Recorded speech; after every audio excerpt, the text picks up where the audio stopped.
Yeah, it's a provocative topic, and I know I'm taking a big risk on this journey. Somebody asked me the other day, what do you want to be known as? And while taking the risk, I said, I want to be known as somebody who's bringing laziness back into fashion. Not as an excuse, but as a strategy. Now, on that tone, before I start telling more about myself and the topic, can I take 1 minute of your time and share a very quick body scan? Because this is not about taking your attention, this is about delivering some impact. So I may not be as impressive as you may be expecting, but I would be effective, is what I would propose to you. So if I can have people who can close their eyes and take a deep breath with me.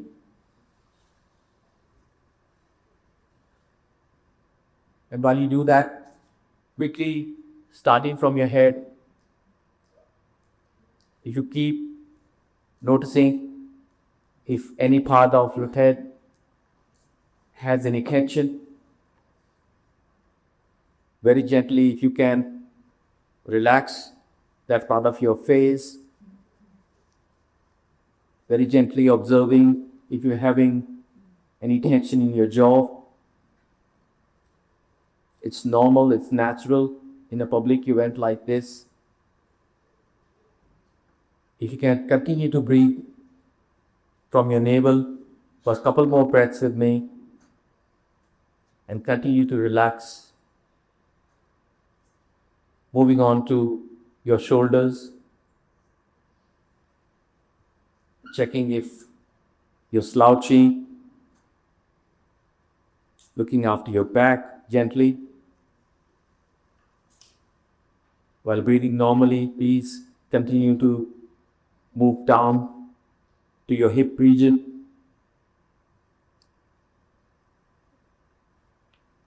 Checking if your posture is comfortable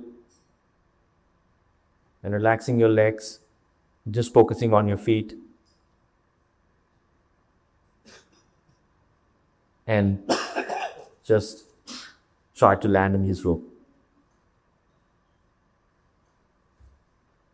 Thank you guys for your patience. The point of this meditation was, firstly, if I can ask a quick show of hands, how many of you felt tension in some body parts?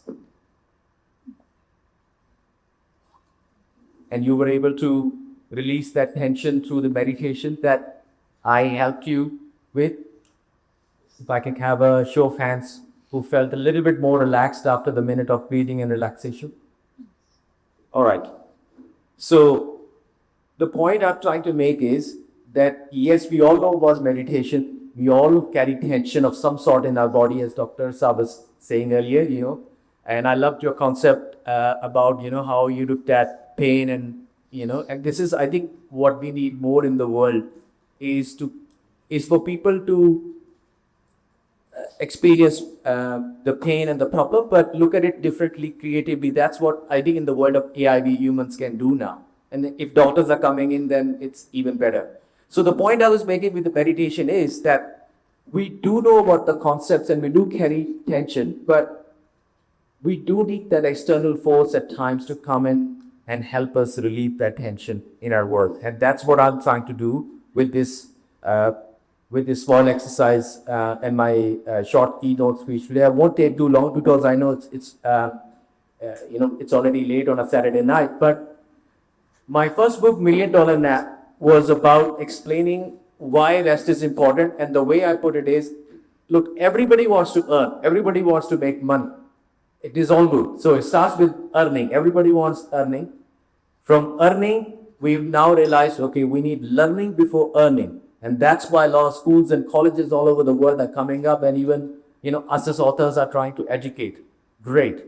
Now, important concept before learning is healing. As you know, no single college can make you learn anything if you are sick. You have to heal first. Even if a small child goes to the school, they send them back and say, can you take it keep back home because unfortunately he's not well. So healing is very important. Healing is what health comes out of. Now, a lot of people stop there and not realize what actually heals you. And the doctors in the room would probably agree that yes, medicine and therapy and all that helps you, but the biggest component is your own body, and all you need to give it is rest. So you see the difference between, so from rest, you get healed. From healing, you can educate yourself, and after educating, you can earn a lot of money. This is what I've explained in my first book, essentially speaking, and I'm a live example. I do not come from a very rich family. Yes, I did have a decent background, but I realized that we don't need to suffer. We don't need to carry, like my 20s were relatively stressed, and I'm hoping that the youngsters in the room do not have that kind of time in their lives. Now, laziness, that is what I was saying. I realized that, okay, it's good to make $1 million. You can take someone to their beds or to their couches and relax. But the problem is our nervous system does not allow us to rest because there is that internal or external chatter. But mostly now we can put headphones on and everything, and we can turn off the external voices, but internally our minds are saying, come on, you're being lazy. I mean, look at the world, look at them, him or her. And then, our nervous system keeps us active. So the thing is that I realized that the reason that is because the word lazy has become the biggest slur out there. It has, if you call someone lazy and like seriously lazy and say, man, you're good for nothing, what do you bring to the world? That is something that the person can get seriously offended by versus calling them anything in the world. Because, we have as humans the need to contribute and the need for significance. So the laziness, when I went back to the dictionary and figured what is the literal definition of the word lazy? I mean, there are a number of definitions out there, but the literal meaning says having the power to do something but choosing not to. Which sounds like a very neutral concept to me. It doesn't sound like, it is a negative concept. But again, probably about 200 years ago when the Industrial Revolution came, they wanted people as labor to work in factories. So they started creating this concept. And, I asked ChatGPT, I said, okay, if it sounds to me like a neutral concept, and it agreed. And I said, okay, what is a good form of laziness? For example, if I have the power to jump a red light, but I'm choosing not to, that's good laziness. And it agreed. And I said, okay, give me another word for good laziness. And the words were surprising. The word was pragmatic, strategic. This is what good laziness is. But again, I have to use the word good next to laziness to tell you that I'm talking about a positive concept.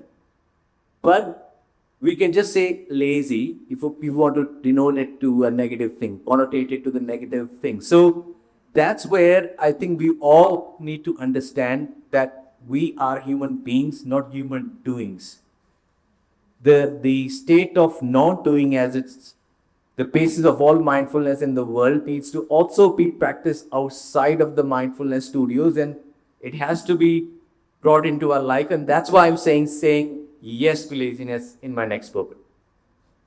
So with that note, I think I will finish by saying that if someone calls you lazy, take it as a compliment.